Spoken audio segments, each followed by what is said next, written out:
오늘부터 요시야 말씀을 몇 주간에 걸쳐서 전합니다. 근 1년 동안 11기 상하 말씀을 전하면서 왕들의 길 지금 최종적으로 전합니다. 왕들의 길을 살피다 보니까 한 가지 의문이 뭐냐면 어떤 왕은 선하고 어떤 왕은 악하고,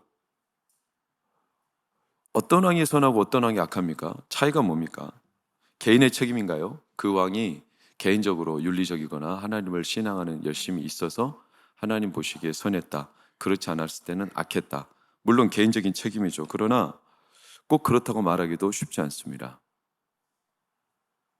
그러면 인적사항에 모든 왕들마다 인적사항에 어머니의 이름이 기록되어 있어요. 왕을 소개할 때. 모친의 영향력인가? 어머니들의 영향력이 상당히 있어요. 맹모 삼천지교라고 하죠. 그러니까 어머니들의 영향을 통해서 자녀들이 가는 길이 결정되는 경우가 많아요. 그러나 그것도 부분적이지 결정적 이유라고 하기에는 쉽지 않아요. 왜냐? 이 두 가지 모두가 개인적인 책임, 어머니의 영향력, 다 환경 결정론인데, 그러니까 환경에 의해서 결정됐다, 이런 뜻인데 아닌 경우도 많아서 그래요. 사무엘 같은 경우는 환경이 엄청 안 좋았어요. 그죠? 아시죠? 엘리의 가정에서 두 아들들이 얼마나 악한 사람들입니까? 그 밑에서 성장한 사무엘은 환경에 결정됐다면 사무엘은 더 괴물이 돼야 되거든요. 사무엘은 그렇지 않았어요. 오늘 전할 요시야도 마찬가지예요. 요시야의 아버지는 아몬의 아버지는 지난주에 전했던 므낫세예요. 므낫세는 남유다 왕 중에 제일 가장 악독한 괴물이라고 그랬어요. 55년을 통치했어요.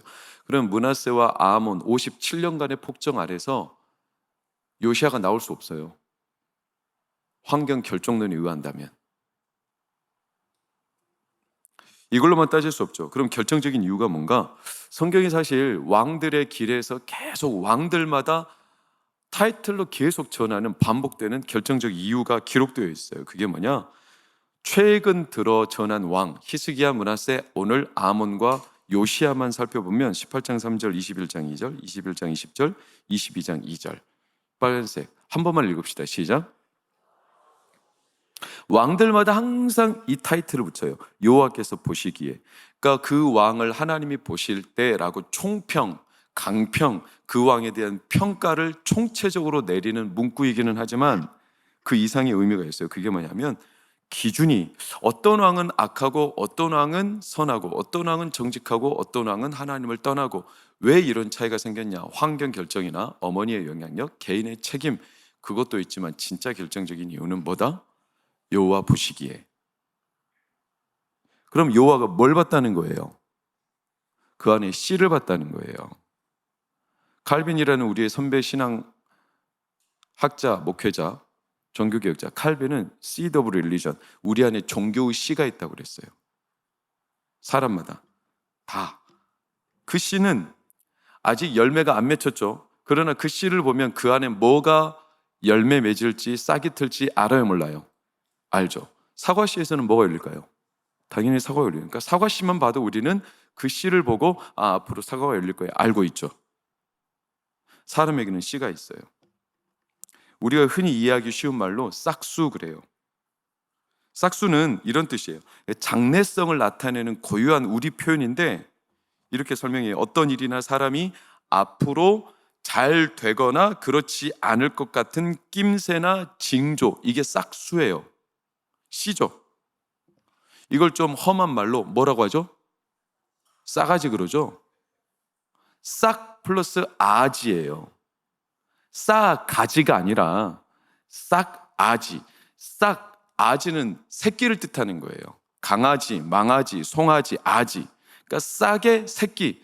이미 싹 그 씨에서 징조가 보인다. 미래적이죠. 그러니까 하나님은 그 씨를 보세요. 여호와 보시기에 그 씨를 봐. 우리에게는 안 보이는 것 같아서 책임이 없다고 말할 것 같지만 그렇지 않아요. 어디서 할 수 있냐? 여러분, 여호와 보시기에 하나님 보시기에 어디서 자주 본 거죠?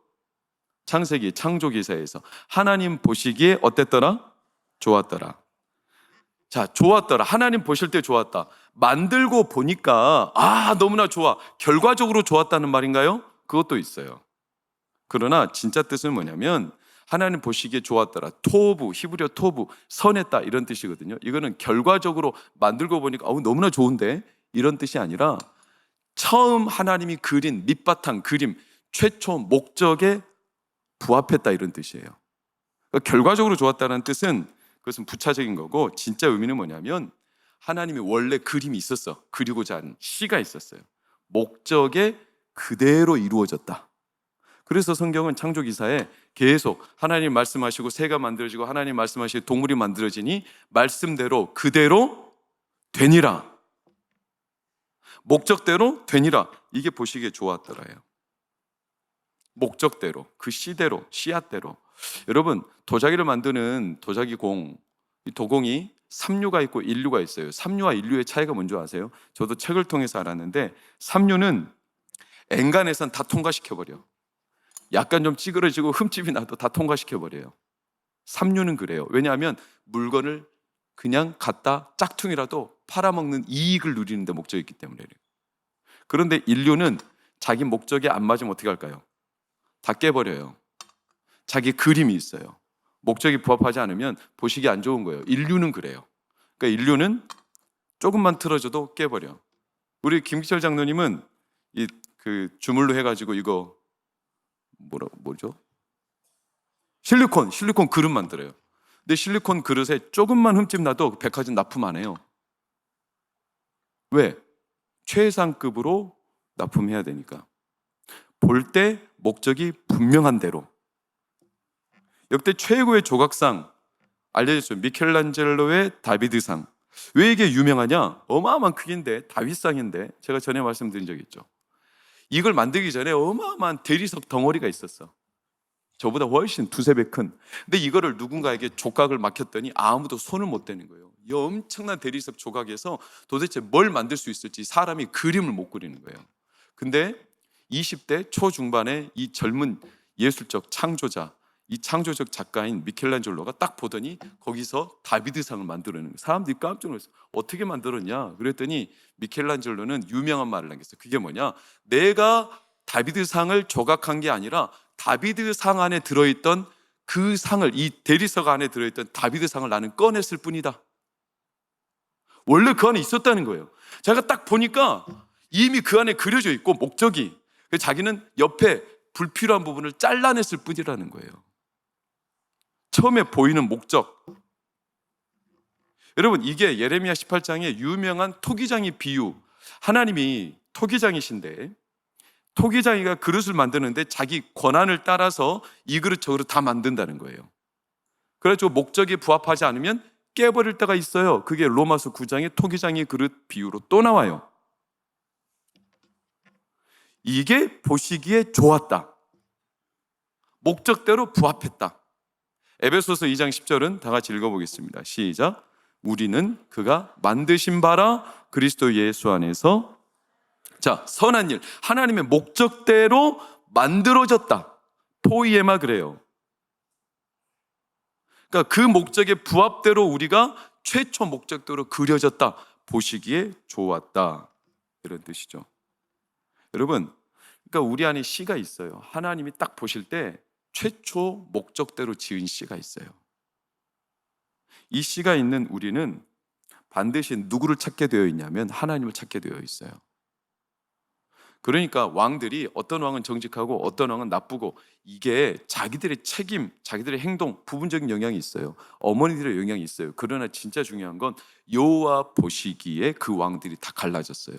그 안에 씨를 본 거예요. 어떤 씨? 그 안에 하나님이 심어놓으신 씨, 원래 목적, 누구를 찾는, 하나님을 찾는 그 씨가 있어요. 근데 그 씨가 싹이 텄냐 트지 않았냐? 성경의 모든 인물들이 다 그래요. 모세, 하나님께서 이미 태중에 있을 때부터 작정하셨어요. 그리고 야곱도 태어나기 전부터 하나님께서 리브가 뱃속에서 두 아이가 있다고 이미 말해놨어요. 예레미야 선지자에게 하나님께서 너 복중에 있을 때부터 내가 지었다고 그랬어요. 심지어 세례 요한 태어나기 전부터 하나님이 예고하셨어요. 예수님 태어나기 전부터 이미 예정된 씨가 있죠. 이게 여호와 보시기에라는 의미예요. 그러니까 결국 두 길, 왕들의 길은 한 가지 귀결점으로 흘러가요. 그게 뭐냐? 하나님을 찾냐? 딴 걸 찾냐? 그 씨가 싹이 텄냐? 아니면 트지 않았냐? 우리 인생길이 여러 갈래가 보여도요, 사실은 우리 인생길은 두 갈래로 크게 분리됩니다. 어디에다가 우물을 팠느냐입니다. 이어령 교수는 인간의 실존을 우물 파는 존재로 말합니다. 우물을 파죠. 그럼 어디다 팠냐? 하나님에게로 팠냐? 세상에게로 팠냐? 그 씨가 어느 쪽에 뿌리를 내리고 있냐? 하나님은 그걸 보시죠. 창세기 28장에 야곱이 우물을 파죠. 우물을 팔 때 뭘 보고 파죠? 자기 아버지가 팠던 자리를 보고 파죠. 왜? 그 안에 뭐가 있죠? 물이 있음을 알죠. 지하수가 있어. 그러니까 야곱은 이미 우물 팔 자리를 알고 파는 거지, 아무데나 사람들이 좋다 하는 장소에 가서 파지 않아요. 항상 그 목적이 분명한 사람이죠. 그게 왕들도 똑같아요. 왕들은 결국 두 길이에요. 여호와 보시기에 정직했냐? 여호와 보시기에 그 씨가 트지 않아서 악한 길로 갔느냐? 그게 인물로 두 가지로 대변되는 것은 다윗의 길이었냐? 여로보암의 길이었냐? 제가 이렇게 초반에 정확한 설명을 드렸지만 지난 1년 동안 열왕들의 길을 보면 왜 왕들이 이런저런 두 가지 길로 항상 나뉘어 갈까? 하나님이 보시는 게 그 안에 씨. 이 씨를 싹트게 하기 위해서 하나님 때때로 우리에게 흠뻑 비를 주실 때도 있고 때로는 가물게 하실 때도 있어요. 그 씨가 진짜인지 아닌지를 확인하시는 거예요. 때로는 고난을 주세요. 때로는 시험도 주세요. 그러면 반드시 뭐가 드러날까요? 씨가 드러나게 되어 있어요. 겉으로 몰라요. 여러분 안에 어떤 씨가 있는지 여러분 아세요? 모르는 거. 전도서 7장 14절, 13절, 14절 이렇게 나와 있어요. 하나님께서 우리 안에 굽게 하신 게 있다. 그 굽게 하신 것 때문에 어떤 때는 형통할 수도 있고 어떤 때는 곤고할 수도 있다.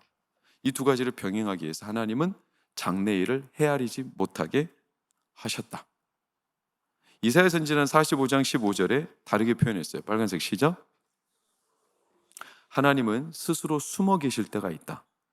왜? 의도적으로 하나님을 찾게 하시는 거예요.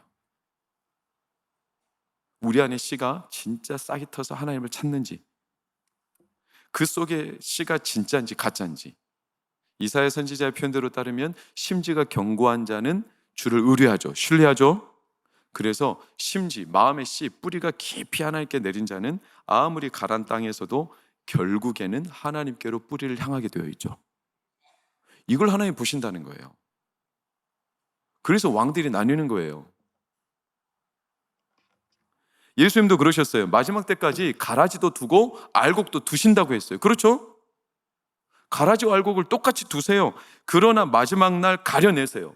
우리는 그때 나는 잘 몰랐어요. 시침이 뚝 뗄 수 있어. 그러나 시침이 뚝 뗄 수 없어요. 다 알거든. 자기 안에 목적이 뭔지. 최초 심어놓은 씨가 뭔지 다 알아요. 모르는 것 같아요? 고추장녀가 있고 된장남이 있어요. 고추장녀하고 된장남이 결혼했어요. 결혼했대요. 근데 서로 신분을 감추고 시치미를 뚝 떼더래. 고추장녀는 자기가 순수 한국산 고추장, 순창 고추장이라고 자기 신분을 감췄어. 된장도 나는 강진 된장마을 출신이라고 감췄어. 몇 년 흘러서 고추장녀가 회개했어. 마음에 깨달음이 왔어. 그래가지고 자백했어. 나는 사실 중국산이야. 그랬더니 된장남이 갑자기 자백하는 거예요. 미안해, 나는 사실 똥이야. 몰랐던 것 같아요, 자기들이? 자기 안에 감춰진 진짜 씨가 뭔지? 그래서 나는 몰랐다. 내가 하나님, 모를 사람 없어요. 다 알아요. 우리 안에 씨가 있다니까요. 그 씨가 하나님을 찾고 있는지, 목적대로 하나님의 목적대로 부합해서 내 안에 씨가 작동하고 있는지 누구도 책임을 면피할 수 없어요. 심어놓은 씨거든요. 그러니까 결국 우리의 시간, 우리의 물질, 우리의 육체, 우리의 삶의 모든 것들이 두 가지 길이에요. 하나님을 찾는 데 사용되냐? 아니면 자기를 위한 일에 사용되냐? 여러분, 성령의 역사는 대단히 신비하고 놀랍습니다. 우리가 감추려고 해도 결국 성령의 역사는 우리의 중심을 드러나게 합니다. 우리가 말씀을 귓등으로 들어도요, 하나님의 말씀은 강력했어요. 우리의 귓등을 뚫고 우리의 귀 속에서 울립니다. 성령의 역사죠. 감출 수 없어요. 빛의 능력이죠. 어둠을 뚫죠.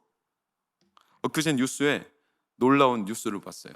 북한에 가짜교회 아시죠? 칠곡교회, 봉수교회, 이런 교회 아시죠? 가짜교회예요. 대외적으로 우리나라는 종교의 자유가 있다, 이걸 홍보 선전하기 위해서 대외적으로 북한에 김정일 때인가 김일성 교회를 만들었어. 그래가지고 남한 교회로부터, 개신교로부터 지원도 받았어요.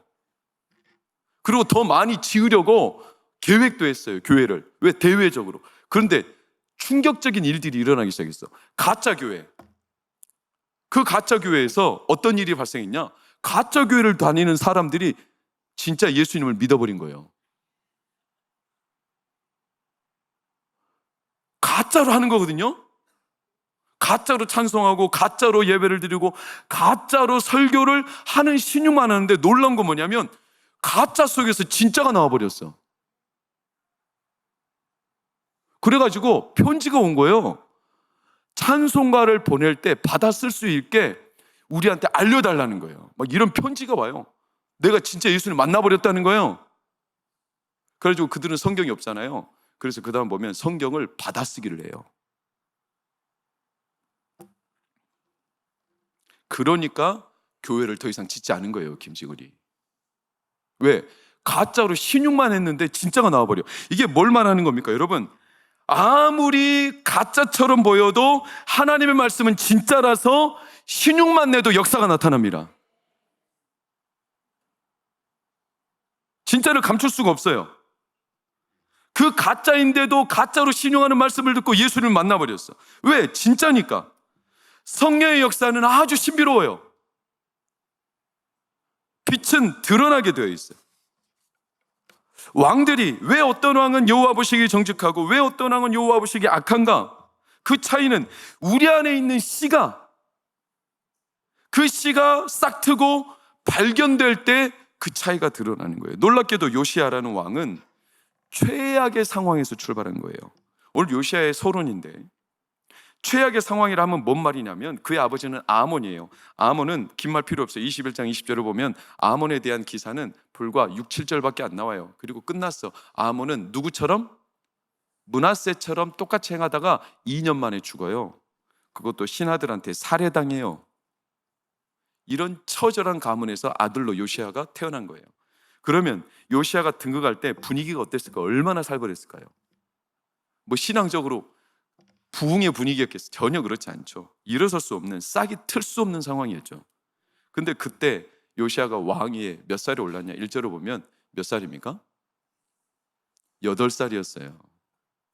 8살짜리가 뭘 하겠어요? 참새, 짹짹, 오리, 꽥꽥 이렇게 할 나이가, 그 엄청난 현실 속에, 그 당시 중앙 집권 국가이기는 하지만 지방 분권 세족들이 있어요. 자치단체들이 있죠. 그러니까 열왕기 상하서를 보면 산당들을 못 없앴다는 뜻이, 정치적으로 보면 지역에 있는 그 지역을 다스리는 지방 자치 그 장들은요, 산당을 안 없앴어. 왕권과 부딪히는 일들이 많았어요. 그러니까 지들 마음대로 우상을 숭배했거든. 그런 상황에 8살짜리가 뭘 하겠어요? 게다가 아몬, 자기 아버지는 2년 만에 살해당했죠. 아몬의 아버지 므낫세 몇 년 동안? 55년 동안이나 나라를 쑥대밭으로 만든 괴물이네, 괴물. 그러니까 57년, 도합 57년, 할아버지, 아버지까지 도합 57년 동안 완전히 나라가 다 망했어. 싹이 트겠어요, 신앙이? 8살에 왕이 된 애가 뭘 하겠어요? 그러니까 유년 시절에 대한 요시야의 기록이 전무해요. 그리고 오늘 3절에 그 나이가 이렇게 이루어요. 8살에 왕이 올랐고 몇 년째? 18째. 자, 8살에 왕이 올랐어요. 그리고 왕이 오른 지 18년 지났어요. 그럼 나이로 몇 살 됐다는 뜻이에요? 26세 됐다는 거예요. 그러니까 8살에 왕이 됐는데 18년이라는 시간이 통째로 성경에서 사라져버렸어요. 아무 한계 없다, 의미가 없다, 그냥 숨죽여 살 수밖에 없는, 이미 요시야의 운명은 끝났다, 이렇게 우리는 해석할 수 있지만 성경은 다른 걸 말하고 싶은 거예요. 18째, 18년이 되던 26세 되던 그날 어떤 일이 요시야에게 시작이 됐냐? 5절을 보면 성전을 수리했다는 거예요. 성전을 수리했어요. 그러자 8절에 보면 빨간색 시작, 성전에서 율법책을 발견했다는 거예요. 이거 진짜 기가 막힌 거 아닙니까? 교회에서 성경을 찾았대요. 놀라지도 않으셔? 교회에 다니는데 교회에 성경이 없어. 그래가지고 이 구석탱이에서 선목사가 18년 만에 성경 찾았다! 이 말이 되는 일입니까?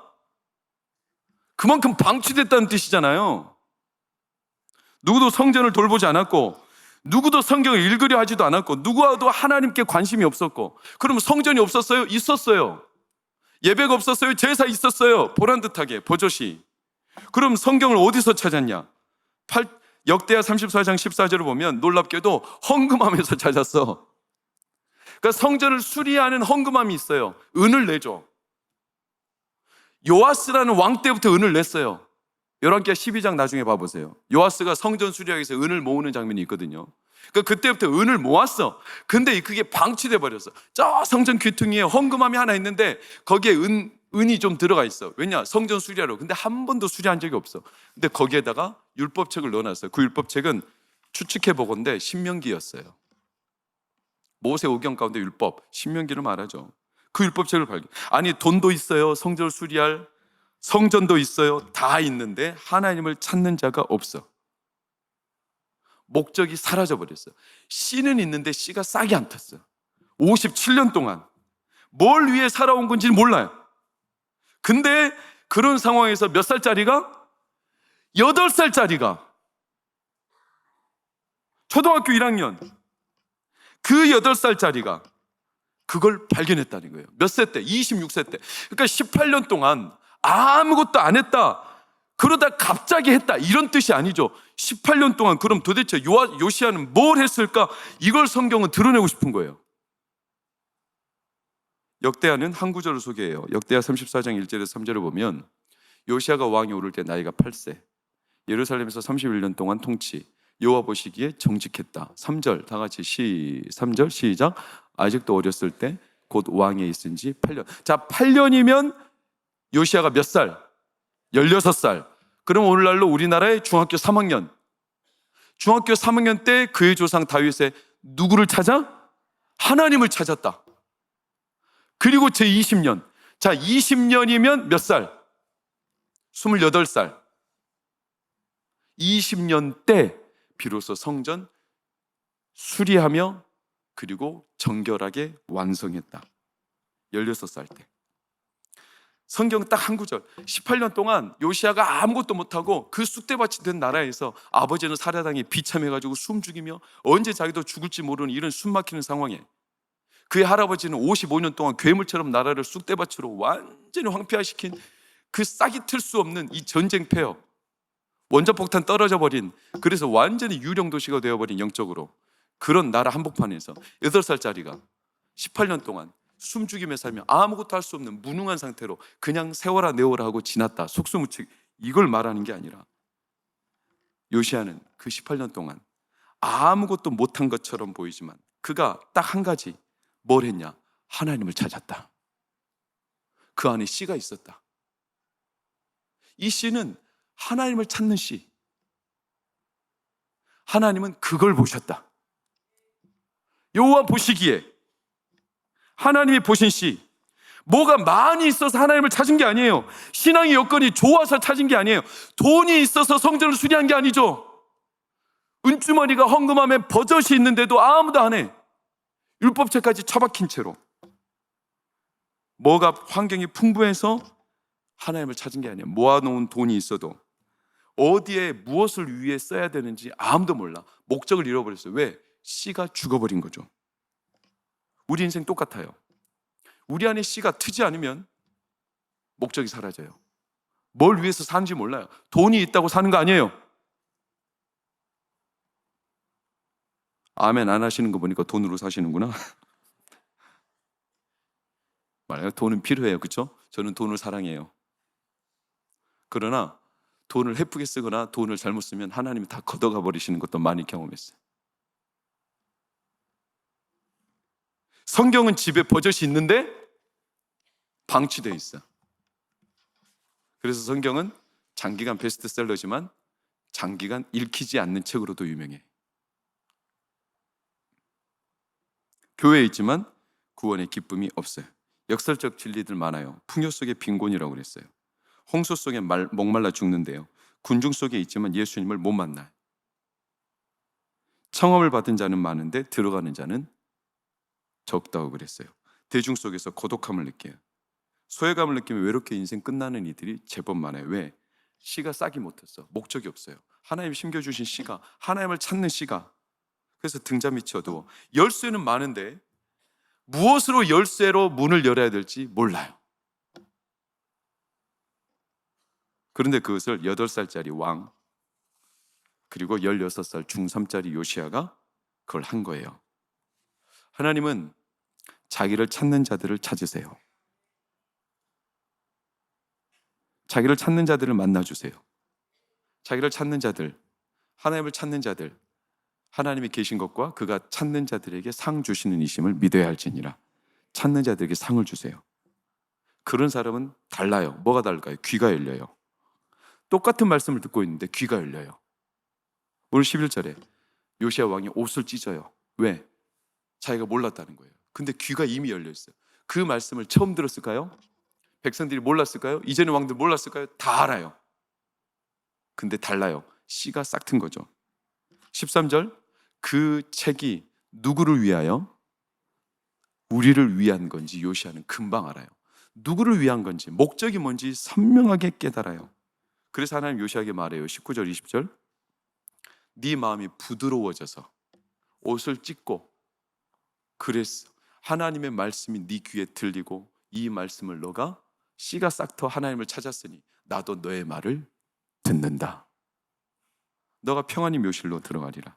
마음이 부드러워졌어요. 마음의 껍질이 벗겨졌어요. 마음의 돌뿌리가 다 제거됐어요.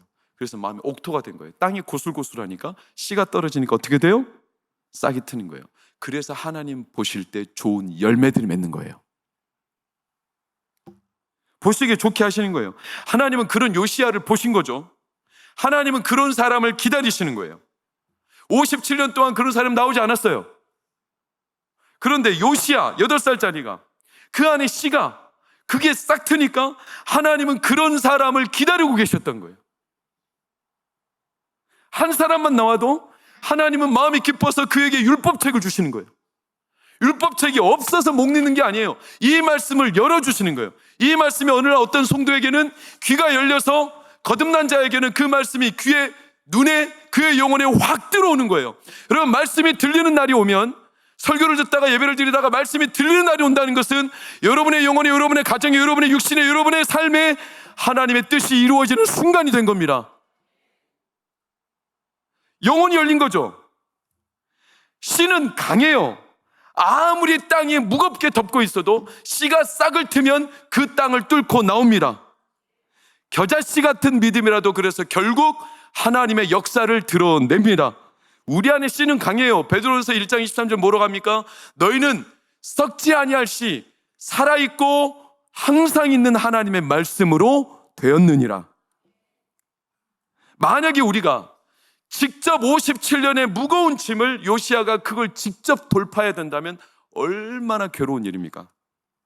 우리는 못해요. 시작하기도 전에 그 57년간의 짐에 눌려가지고 우리는 죽어버릴 거예요. 그런데 어떻게 8살짜리가 그 삶을 뚫고 자기가 한 게 아니에요. 딱 한 가지. 그 안에 있는 시, 하나님을 찾는 것 때문에 그렇게 된 거예요. 여러분, 하나님은 오늘도 그 일을 하고 계세요. 이 자리에서 우리 안에 씨를 싹트게 하시는 거예요. 예수님은 이스라엘 사람들, 특히 바리새인들이나 서기관들, 그 당시 종교 지도자들한테 이 성전을 헐라고 그랬어요. 아니, 이 성전은 46년 동안 지었건을 헐면 네가 어떻게 다시 일으키느냐, 이렇게 반문하며 조롱하고 무시하고 멸시했죠. 이때 예수님은 3일 만에 일으킨다고 하셨어요. 이것은 성전된 자기 육체를 가리킴이라고 그러셨어요. 오랫동안 지어진 성전, 그러나 하나님을 찾지 않는 성전, 그 성전은 하나님이 무너뜨리신다는 거예요. 그러나 우리 삶이 57년, 46년 완전히 무너져 있어도 하나님을 찾으면 3일 만에 일으키신다는 거예요. 오늘 우리 삶을 일으키신다는 거예요. 우리 안에 살아있는 씨, 그래서 예수님은 직접 죽음을 깨고 죽음의 땅에 자기의 생명을 씨로 던져서 거기서 싹이 텄어요. 그래서 예수님은 부활의 첫 열매로 우리 가운데 맺으셨어요. 그리고 우리 가운데 교회를 세우신 거죠. 이 교회는 음부의 권세가 해하지 못해요. 하나님의 씨로 되어 있기 때문에. 여러분, 저나 여러분의 삶에 원수가 우리를 덮어버리려고 50년, 60년, 70년, 80년 그 어마어마한 세월 동안 우리를 덮어버려도, 우리를 무너뜨리려고 마귀가 온갖 술수로 우리를 무너뜨리고 덮어버려도 우리 안에 있는 살아있는 하나님의 씨가 발동하면 그 50년, 60년의 세월도 하나님이 뚫고 일어나게 하십니다. 오늘 그런 일이 일어날 줄 믿습니다. 8살짜리가 그 상황을 뒤집을 줄 누가 알았겠어요? 아무것도 할 수 없기 때문에. 그래서 하나님을 찾았던 요시야. 자기가 뚫지 못하기 때문에.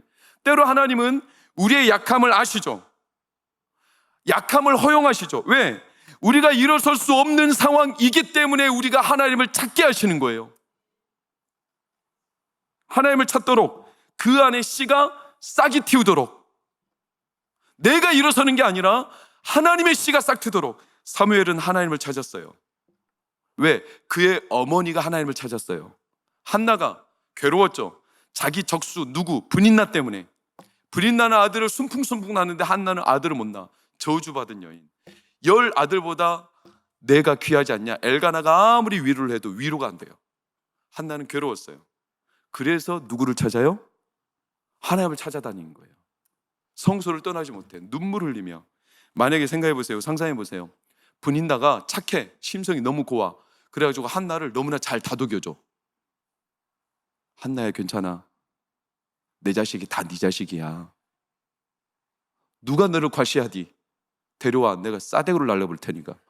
브닌나가 한나를 만약에 위했다면 한나는 브닌나한테 위로받는 정도로 끝나고 하나님을 안 찾았을지도 몰라요. 그런 사랑하는 여러분, 여러분의 동서가 여러분의 시누이가 여러분으로 하여금 하나님을 찾게 한다면 그는 하나님의 위로자입니다. 그 적수가 나를 하여금 하나님을 찾게 하죠. 나를 괴롭게. 내가 할 수 없기 때문에, 약하기 때문에. 애들은 약하기 때문에 누구를 찾냐면 엄마를 찾아요.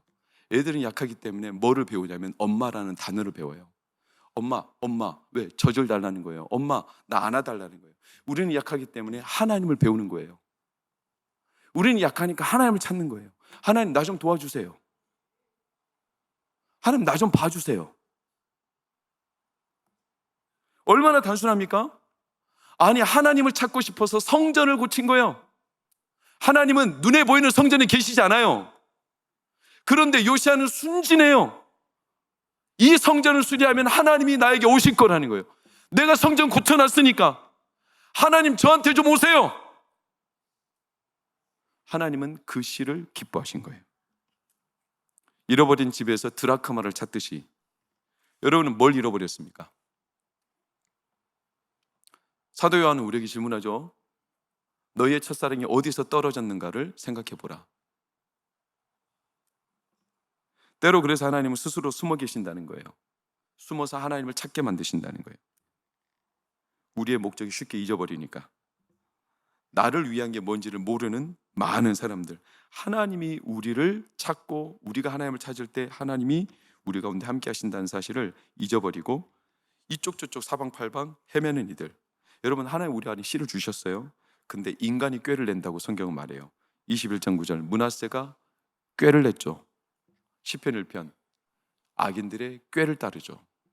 전도서 7장 29절, 하나님은 우리를 정직하게 지으셨는데 사람이 꾀를 내죠. 그것을 성경의 용어로 음란하다 그래요. 음란하다. 음란은 야한 걸 좋아하는 걸 말하지 않아요. 목적과 다른 것을 추구할 때 음란하다 그래요.